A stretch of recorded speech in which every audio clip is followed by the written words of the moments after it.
Mzimayi uyu mukumuonayu anaphedwa ndi mamuna wake ndi kumuyika mu suitcase ndi kukayiotcha uku mwana wake wa miyezi 18 akuona, ndipo anthu sanathe kumvesesa za chimenechi chikuti zitheka bwanji mamuna yemwe amayenera kukhala opereka chitetezo ku banja lake nkukhalanso yemwe akupereka chiopsezo ku banja lake. Ndi chani chomwe chinapangisa kuti mzimayi ameneyuyu aphedwe? Mzimayi ameneyuyu ndi ndani? Nanga amuna akewo moyo wawo wa tsiku ndi tsiku ataphamo ndi kumuotcha umuyendera bwanji? Koma nkhani yonseyi tatiyeni tiyikambe kaye motene. Bhuvani Shiwari ndiye dzina lake, ochokera ku Andhra Pradesh ku India. Mderali limadziwika kwambiri kamba kamalo ambiri okongola monga matempo, nyanja ndi anthu amizimu, komanso azimayi amavina mochitisa kaso kwambiri akati azigwedeze mpaka misempha ya oonera kuchangamuka. Nkhani iyi inachitika mu Juni mu chaka cha 2021 pomwe COVID inali ponseponse muja. Izi zinachitika pomwe munthu wina anapeza advantage ya COVID mu njira yoti popeza munthu yemwe ankapezeka ndi COVID ku chipatala nthawi imeneyoyo akamwalira amakamutaya konko olo abale ake ali oti palibepo. Pa 23 Juni chaka cha 2021 tsikuli kunacha bwinobwino monga muja momwe kumachera masiku onse, ndipo apolisi pa station ina analandira call kunena kuti apeza thupi la munthu yemwe likupsa muchikwama kuseli kwa chipatala chachikulu cha boma la kudelali. Apa apolisi sanachedwe koma kuthamangira komweko, ndipo atafika pamalopo anayankhulana ndi munthu opeza thupi iwi yemwe anafotokoza kuti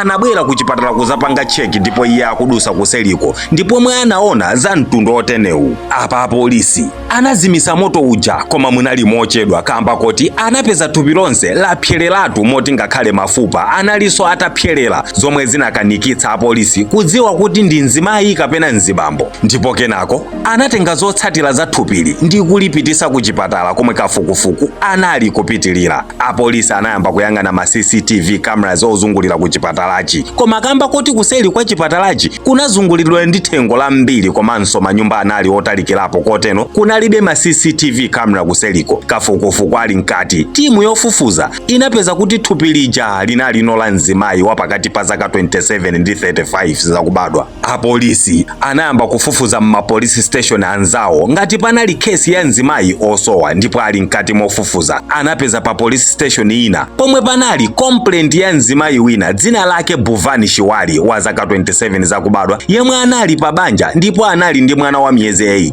Dandaulo linabwera ndi makolo ake omwe amati mwana wawoyo wasowa sakudziwika komwe ali. Makolo ake a Bhuvani anafotokoza kuti mwana wawoyu anasamukira kuti parati chaka cha mbuyo mwake, ndipo asanasamuke ukuku iyeyu amakhala ku Hyderabad ndipo amagwira ntchito ngati software engineer kumene koko. Pomwe akugwira ntchito iyi Bhuvani anakumana ndi Srikath Reddy yemwe naye amagwira ntchito ku kampani yomwe Bhuvani amagwiranso. Awiriwa anayamba kucheza ngati ma workmates, kenako macheza anakula mpaka kusanduka ma soulmate. Awiriwa anapanga chiganizo chopanga ubale wawo kukhala wa official husband and wife, ndipo awiriwa anagwirizana zoti aliyense akafotokozere makolo ake, ndipo makolo wasanavute kamba kuti anamva zoti awiriwa akumamvana bwino lomwe chifukwa akhala akugwirira ntchito limodzi kwa nthawi yayitali. Apa mwambo wa ukwati unayambika, ndipo kenako mpaka anawadyesa anthu mpunga wakini chidule anakwatirana. Mr. ndi Mrs.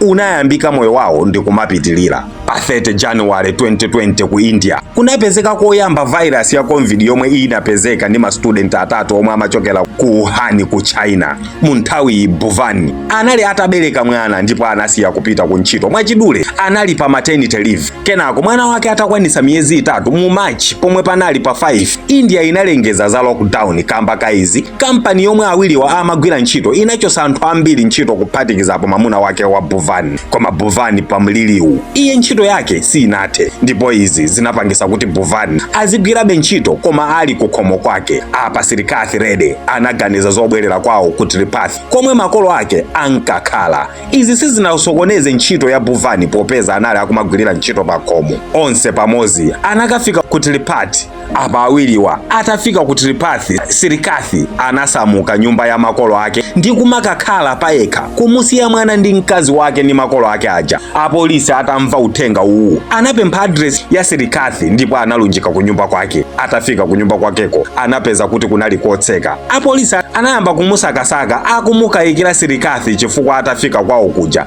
anayesanso kumuimbira koma foni yake inali yozima sinkapezeka ayi. Apa apolisi anaona ma CCTV camera pafupi ni nyumba ya Sirikathi ndipo anayamba kuona ma footage onse ambuyomu. Kenako zomwe anapeza apolisi zinali zozizilisa nkhongono zedi zoti olomwana kuti azimve ataosaja kwa wiki yonse. Apolisiwa anapeza kuti tsiku lina Sirikathi anatsika mu taxi atatenga expand komanso kwinaku atamunyamula mwana wake. Chikwamachi amachikoka mwa simpo zomwe zimaonesa kuti munalibe kanthu ndipo iye anakalowa mnyumba mwake momwe anatenga nthawi yosaposera 15 minutes ndipo pomwe amatuluka chikwamachi chimaonesa kuti amavutika nacho kuchinyamula zomwe zimaonesa kuti munali zinthu ndithu za ndi. Anakoka chikwamachi cha mpaka pomwe panali taxi paja ndipo driver anamuthandiza Sirikathi kukweza chikwamacho kumbuyo kwa galimotoyo. Apa apolisi anatenga number plate ya galimotoyo ndi kuyamba kumusaka driver. Pomwe iye atapezeka anafotokoza kuti Sirikathi anayika thupi la Bhuvani mu chikwamacho ndipo iyeyo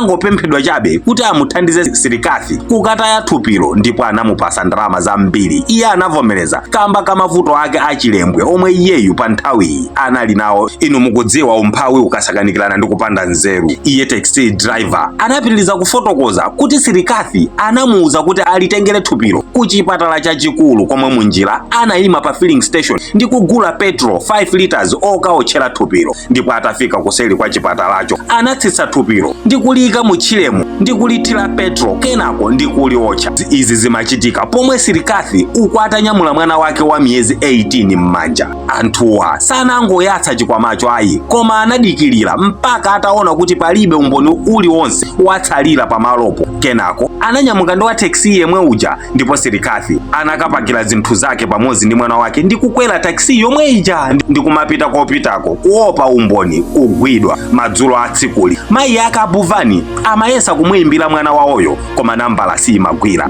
Anayesa kangapo koma osagwirabe. Apa kenako anamuimbira Sirikathi yemwe anafotokoza kuti Bhuvani anapezeka ndi COVID ndipo wamwalira mamawa wa tsikulo ndipo mwambo wa maliro wachitika mamawa omwewo kamba kalamulo loti achipatala aziotcha matupi omwe agwidwa ndi COVID ndipo izizi zachitika pamaso pa Sirikathiyo akuona koma makolowo sanakhulupirire zokamba za mpongozi wawoyo. Makolowa anayamba kumukayikira mpongozi wawoyo. Iwo amati mwana wawoyo ngati anamwalira mamawa bwanji iwo sanadziwisidwe nthawi yonseyi kufikira iwo akufuna kuyankhulana naye. Apa apolisi anayamba kumusaka Sirikathi pomufufuza location ya foni yake ndipo iye atangoyatsa foni yake apolisi anapeza location yake ndipo kenako anapita kukamutapa.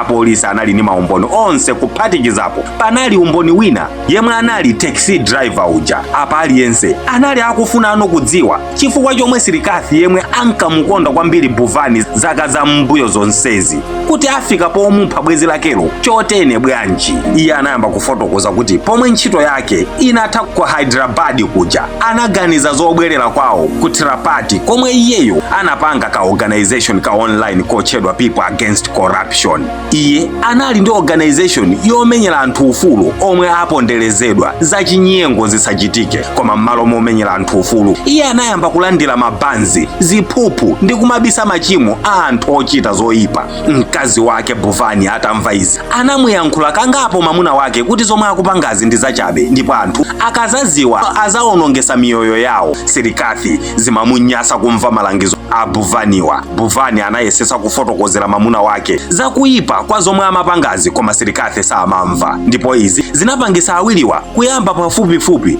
kumakangana za nkhani ndipo pa 23 Juni chaka cha 2021 awiriwa anayambanso kukangana za nkhani ndipo apa Sirikathi anamumenya mkazi wake mpaka kumukomola ndipo Sirikathi poona izi anayamba kuganiza kuti mwina Bhuvani akazizimuka akandisumira ku polisi ndipo apa ndipo mwana anaganiza zomumalizisa ndi kumupezera njira yokamwitayira kuti atulukepo iyeyo ali wa clean. Apano ndipo mwe anaganiza zokamotcha Buvani kuti makolo akenso a Buvani asakayikire za imfa ya mwana wawo. Iye anaganiza zokagula chikwama chachikulu chija pa shopu ya pafupi, ndipo zitafika kwawoko ndikuyikamo thupi la Buvani ndikumapita kokaliwotcha kuja. Koma funso nkumati nchifukwa chani Sirikathi anasankha kukaotcha thupi la Buvani. Iyeyu anafotokoza kuti nthawi ya COVID ija boma limalesa anthu achibale kupanga mwambo wa munthu wakufa, ndipo iye anapezerapo advantage imeneyi kuti awanamize makolo a Buvani. Apa apolisi anamanga Sirikathi komanso taxi driver uja. Mwana ujanso anaperekedwa ku banja la Buvani, ndipo akhoti sanaperekebe chigamulo cha mlandu mpaka kufikira pano.